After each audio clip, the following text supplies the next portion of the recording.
Jim, one of the things I resented most when I went to Washington was the fact that I was asked to vote on bills that I was not given the time to read. And I'm a pretty quick reader. I mean, that's what I focused on in law school. But when I'm asked to read, thousands of pages, and I'm given 15 hours to do it, not only can I not read that, I can't leverage the talent of my district. I mean, I think our job as members of Congress is not to substitute our judgment for that of the people we serve. Our job is to take an idea. If it's a law enforcement idea, run it by Sheriff Johnson. If it's an issue that deals with the environment, I might call Bill up and ask him his advice. He's an expert on that. An education issue, talk with our local teachers. But we don't have that chance when it's, here's a few thousand pages and now you got to vote in 15 hours. And I think that that's on purpose. I think that a lot of the special interests don't want us going through these bills with a fine-tooth comb, because then we'll find what they've tucked in there.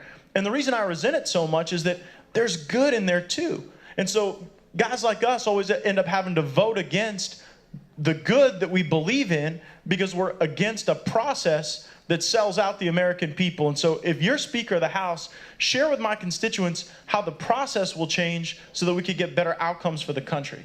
Before I do that, I want to pick up one thing that the governor said. He's so right about our men and women who serve in uniform. Our son-in-law, West Point guy, and him and our daughter, and more importantly, our two granddaughters have been over in Italy for 3.5 years. And so we understand completely what they're doing. The other thing is, Ron talked about his wife and she's a wonderful lady, but he forgot to mention one important thing. She's from Ohio.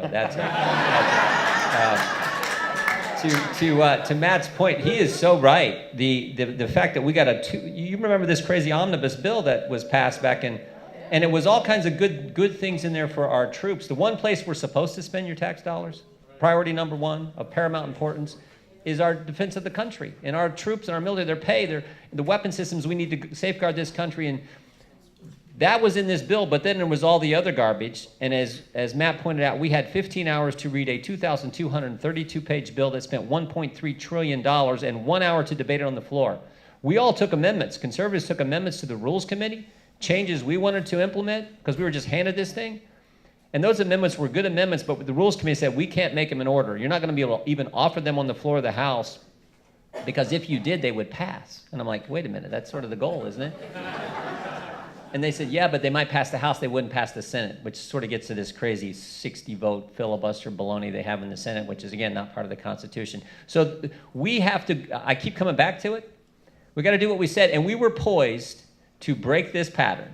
And I'll do this real quick, but here's the pattern that started with Schumer, started with Reid and continues with Schumer. In order to do what we want to do for national defense, which is the first bill we always pass in the House when it comes to our appropriations, we will pass that in the House. I'll go to the Senate, and the Senate say, we're not going to deal with that legislation until you guarantee that for every dollar you get for our troops, we get $1 for social welfare spending and other big government programs. And it's ridiculous. And they hold it all up, and they have this shutdown, showdown scenario play out all the time. Well, we were poised to change that, and on, frankly, I think the cusp of victory back in March. Because remember what happened a few months before that. Remember that short-term funding bill we did in January? Passed it on a Friday, sent it over to Chuck Schumer, and he said, I think amnesty is more important than funding our military. And over the weekend, the American people disagreed with it and said, we think you're crazy. Remember that? And on Monday, he came back in and said, Shazam, I'm gonna reopen the government, because he saw how stupid that idea was. That was the backdrop. Moved to March, we were in a position to do what needed to be done for defense, but hold the line and not grow the rest of government. So ready to win. But what did our leadership do? They waited till the last minute. They roll out a big bill that just spends more money on everything, the same old, the swamp wins, and the taxpayers in the country lose. That's what has to change. And so the way you have to do this, think about what's coming up next month. We're going to go back in session. The end of the fiscal year is September 30th. Here's what I would do. First week back, we should send the spending bill over there, and we should put one important thing on it. What was probably the biggest promise from the 2016 campaign that Republicans made? The border security wall. I would put the dollars for the border security wall on that bill, pass it the first week in September. You have a month-long debate. We can win this because we got a guy in the White House who's pretty persuasive, right? We could win this debate if we would start already. Instead, what they'll do is they'll wait till later in September, and they say, well, we really don't want to do this, and it's too close to the election. Let's just do a short-term funding bill, keep funding the things we said we wouldn't, not fund the things we said we would. That's what's going to happen. So we're gonna push to pass something the very first week and have this debate. And actually, instead of just forfeiting before the referee even blows the whistle, my background's in wrestling. And in wrestling, you walk out there, you shake the guy's hand, and then the ref blows the whistle, and you go at it. What we do is we walk out there, we shake the guy's hand, and right when the ref's getting ready to blow the whistle, we say, wait, time out. I'm going to forfeit and just let them win. Why don't we just wrestle the match? I think if we wrestle the match and we do it smart and we start early, we can win. That's what I would do if I had the privilege to lead the house. Awesome.